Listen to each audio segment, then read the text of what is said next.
আচ্ছা, আমি আগের ভিডিওটায় আগের মানে নগর বিপ্লবের প্রেক্ষাপট, সেখানে নগর বিপ্লব কেন ঘটেছিল, নগর বিপ্লব উদ্ভবের কারণ, এই সমস্ত বিষয়টা নিয়ে আমি একটা ছোট্ট ভিডিও করেছি এবং আমি বলেছিলাম যে এটা একটা 5 নম্বরের নোটস তোমরা তৈরি করে নেবে। তো আমি ভিডিওটা বিলম্বিত বড় করিনি, ছোট করেছি, কারণ পাট করলে তোমাদের সুবিধা হবে, তোমরা ছোট ভিডিও খুব তাড়াতাড়ি শেষ করতে পারবে এবং ছোট ভিডিও দেখলে নাকি তোমাদের খুব তাড়াতাড়ি রেডি হয়ে যায়। এটা তোমাদের বক্তব্য, আমার নয়। ফলে সেই জন্য আমি কি করলাম না, আমি ছোট ভিডিও বানালাম যাতে করে তোমরা ওই ভিডিওটা খুব দ্রুত কমপ্লিট করে বিষয়টা রেডি করতে পারো। এরপর আমার এখন আলোচনার বিষয় হচ্ছে যে নগর বিপ্লব ঘটলো সেই নগর বিপ্লবের ফলাফল, কি ছিল, ঠিক আছে? অর্থাৎ নগর বিপ্লবের ফলাফল সম্পর্কে আলোচনা করো, আমার এখনের আলোচনার টপিক। চলো আমি শুরু করছি নগর বিপ্লবের ফলাফল, এবং সুন্দর করে একদম পয়েন্টস করে 1 2 3 করে একদম ইজিলি বোঝানোর চেষ্টা করব। কারণ বারবার একটা জিনিস তোমাদেরকে বলছি আমি, যে এই টপিকের ওপর কিন্তু ভালো বই নেই, আর যদি ভালো বই থেকেও থাকে সেখানে লেখাগুলো খুবই বিক্ষিপ্ত এবং বিচ্ছিন্ন, সুন্দর করে সাজিয়ে গুছিয়ে বোধগম্যতার সঙ্গে অল্প কথার মধ্যে লেখা নেই, সব বিস্তারিত এবং ভাস্টভাবে লেখা রয়েছে।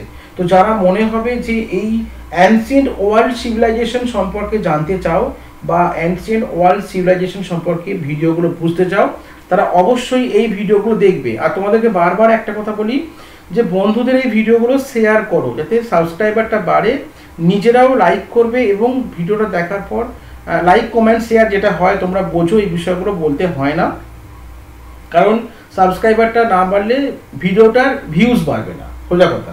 চলো বেশি কথা না বলে শুরু করি।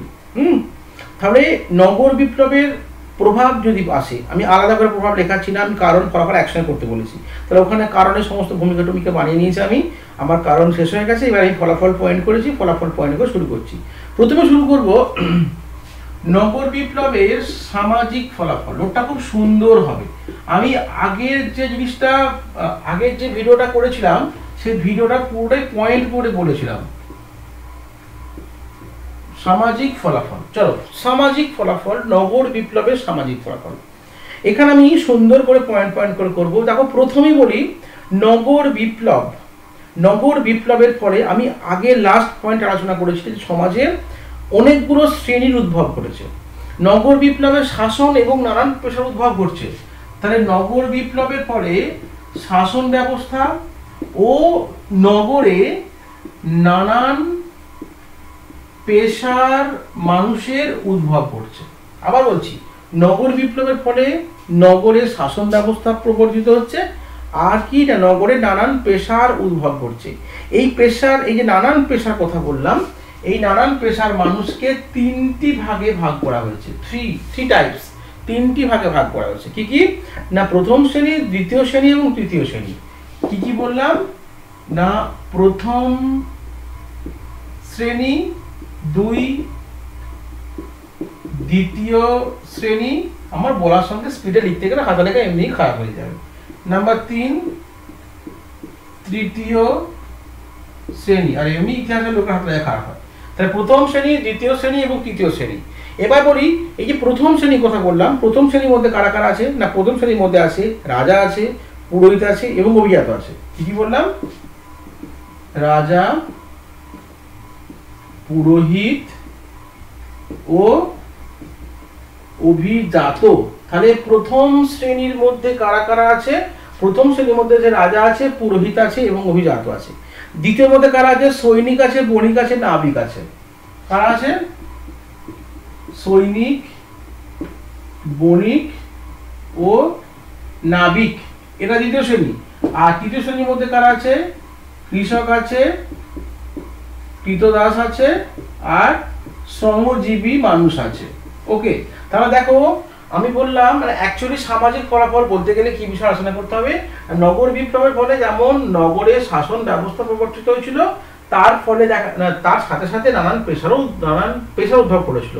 ফলে দেখা গিয়েছিল না সমাজের শ্রেণী বিভক্ত বা সমাজের সামাজিক ক্ষেত্রে বিভাজন, শ্রেণী বিভাজন বা শ্রেণী বিভক্ত সমাজের উদ্ভব করেছিল। এবং এই শ্রেণীবিভক্ত সমাজে 3টি শ্রেণীর আমরা অস্তিত্ব দেখতে পাচ্ছি। প্রথম শ্রেণী, তার মধ্যে কারা কারা ছিল, আর তার মধ্যে রাজা ছিল, পুরোহিত ছিল, অভিজাত ছিল। দ্বিতীয় শ্রেণী কারা কারা ছিল, সৈনিক ছিল, বণিক ছিল, নাবিক ছিল। আর তৃতীয় শ্রেণী কারা ছিল না, এখানে কি বললাম না, কৃষক, কৃতদাস এবং শ্রমজীবী বা ভূমিদাস জাগর। তাহলে এই হলো সামাজিক ফলাফল। একদম ছোট্ট করে বললাম বিষয়টা, আমি ইজি করে বলছি যাতে তোদের বুঝতে সুবিধা হয়। তাহলে এটা গেল কি, এটা গেল সামাজিক ফলাফল। এবার সামাজিক ফলাফলের পর এরপর আমরা আরো যেসব ফলাফলগুলো ছিল, অর্থনৈতিক ফলাফল বলো, রাজনৈতিক ফলাফল বলো, ধর্মীয় ফলাফলগুলো বলো, সবগুলো আলোচনা করব।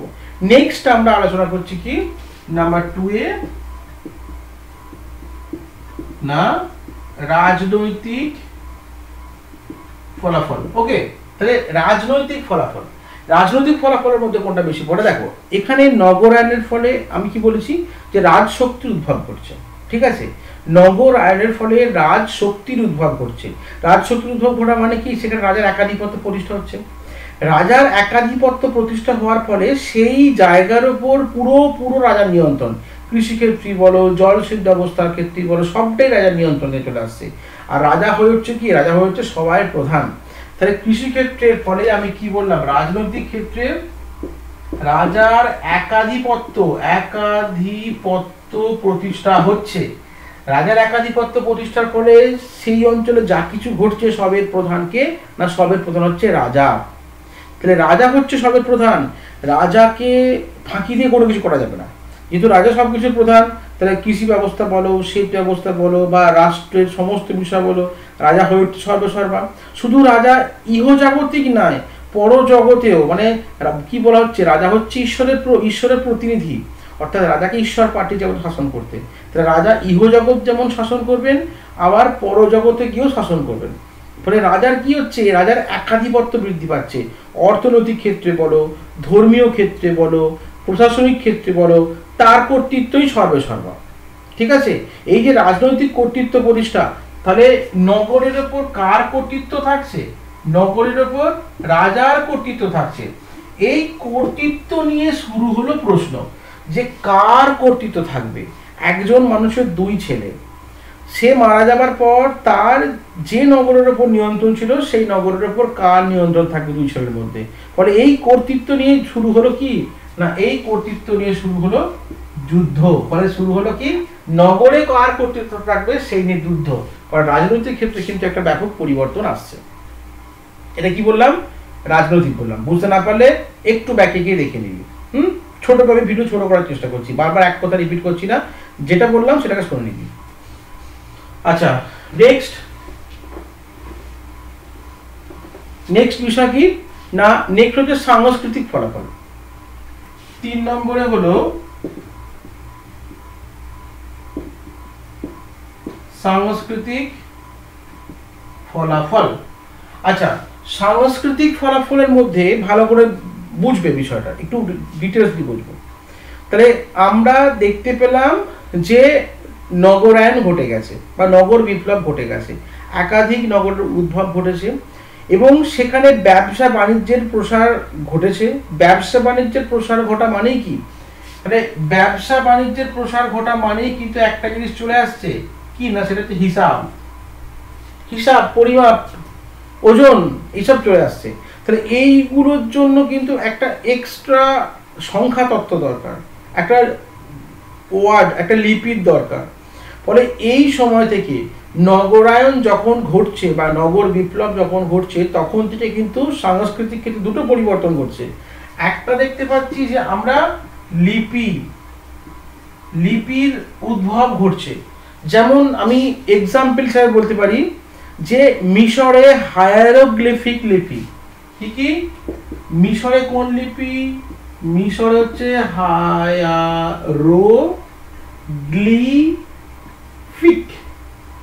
হায়ারোগ্লিফিক, অন্তস্তয় আকা রয়কা, হায়ারোগ্লিফিক লিপি, মিশরে হায়ারোগ্লিফিক, ঠিক আছে। মেসোপটেমিয়া কি, মেসোপটেমিয়া হচ্ছে কিউনিফর্ম।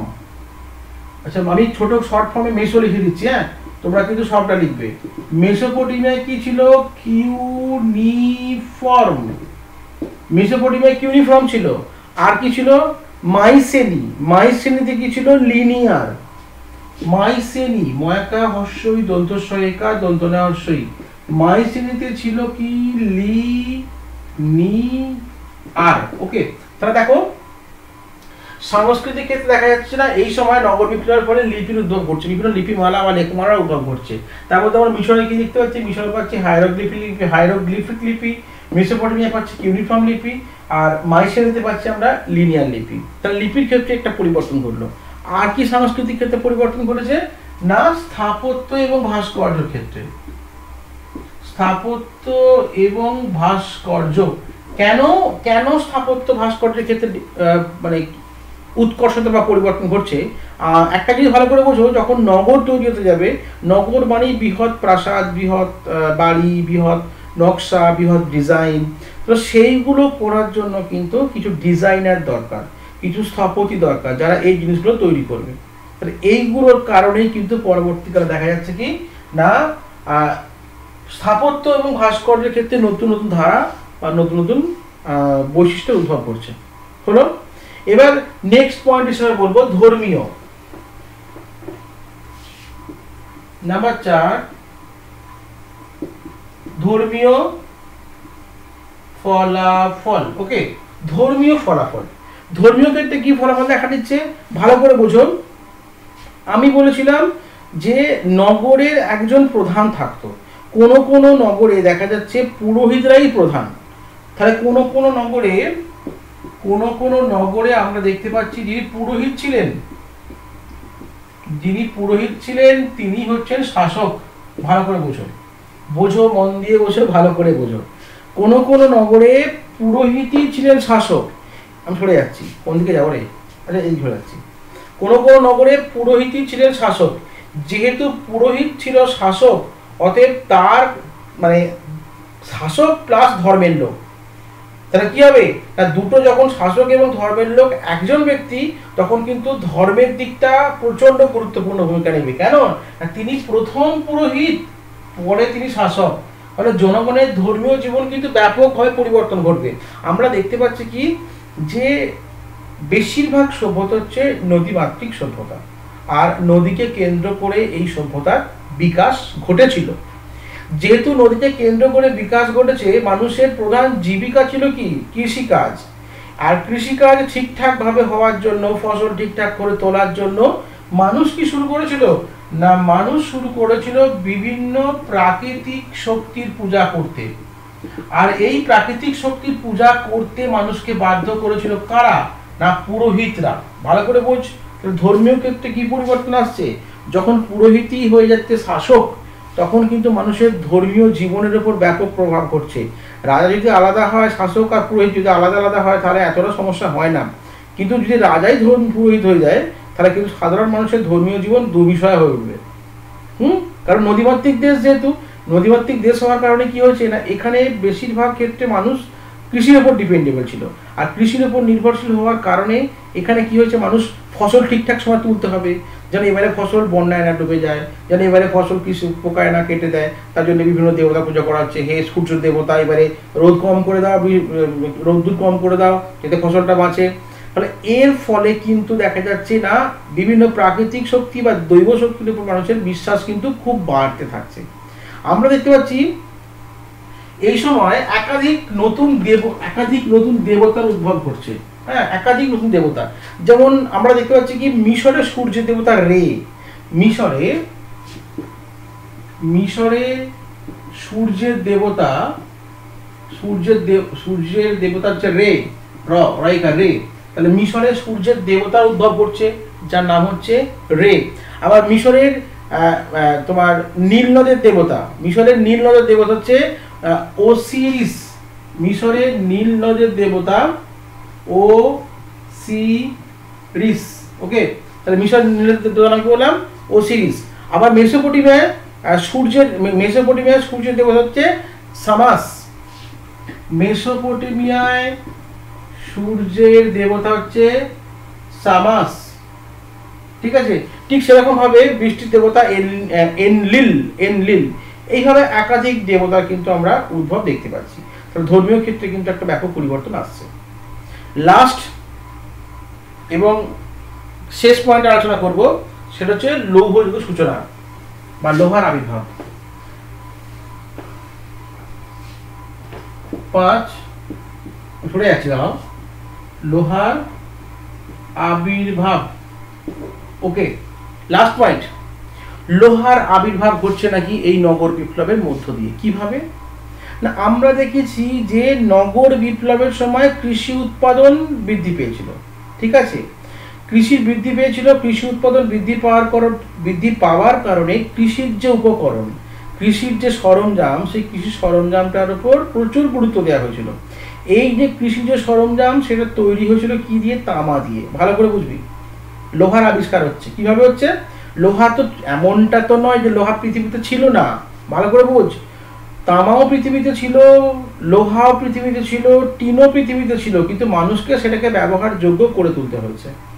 যখন কৃষি উৎপাদন বৃদ্ধি পেয়েছে, তখন কৃষিজ যন্ত্রপাতি তৈরি করার জন্য মানুষ ধাতুর ব্যবহার করেছে। প্রথম ধাতু হিসেবে কি কার ব্যবহার করছে না, প্রথম ধাতু হিসেবে ব্যবহার করছে তামা। তামার ব্যবহার করতে করতে মানুষ তামা এবং টিনকে মিশিয়ে তৈরি করলো ব্রোঞ্জ। তাহলে ধাতু সম্পর্কে তাদের আইডিয়া তৈরি হচ্ছে যে এই ধাতুটা এই রকম, এই ধাতুটা এই রকম, এই দুটো মিশিয়ে দিলে এইটা হতে পারে। তাহলে তামা এবং টিনকে মিশিয়ে তৈরি করলো ব্রোঞ্জ। ঠিক সেইভাবে এই যে প্রসেসটা, প্রথমে তারা তামার শনাক্তকরণ করলো কিরকম ধাতু হয়, তারপরে সেখানে তামা আর টিনকে মিশিয়ে, হস্যই করতে পারিস, তামা আর টিনকে মিশিয়ে তারা তিতর করলো না, তারা করলো ব্রোঞ্জ। এবার এই যে প্রসেসটা, তামা টিন ধাতু এইসব ঘাঁটতে ঘাঁটতে পরবর্তীকালে কিন্তু তারা লোহারও আবিষ্কার করলো।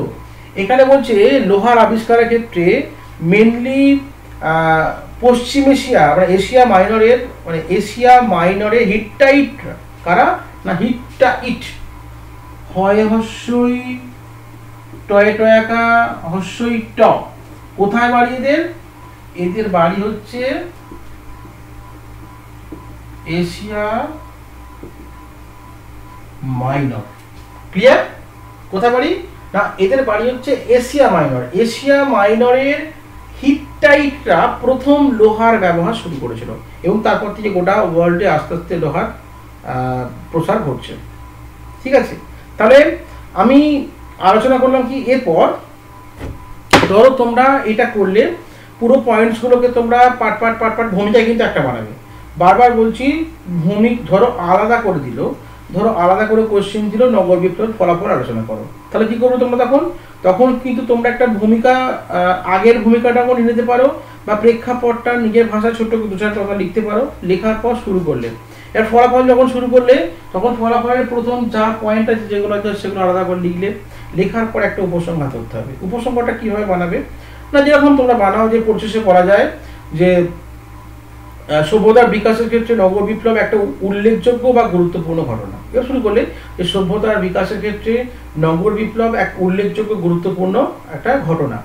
নগর বিপ্লবের হাত ধরে বা নগর বিপ্লব সূত্র ধরে একদিকে যেমন কৃষিক্ষেত্রে বিকাশ, কৃষিক্ষেত্রে পরিবর্তন ঘটেছিল, কৃষির ডেভেলপমেন্ট ঘটেছিল, কৃষি বিপ্লব দেখা গিয়েছিল, একই সাথে কৃষিজ যন্ত্রপাতির ক্ষেত্রে প্রযুক্তির প্রয়োগ এবং কৃষি উৎপাদনকে কেন্দ্র করে আস্তে আস্তে ব্যবসা বাণিজ্যের বিকাশ, এবং সেখান থেকে ধীরে ধীরে দেখা যাচ্ছে কি ব্যবসা বাণিজ্যের বিকাশের ফলে নতুন নতুন নগরের উদ্ভব, এবং এই নগরগুলোকে কেন্দ্র করে পরবর্তীকালে বৃহৎ রাষ্ট্রের উদ্ভব করছে।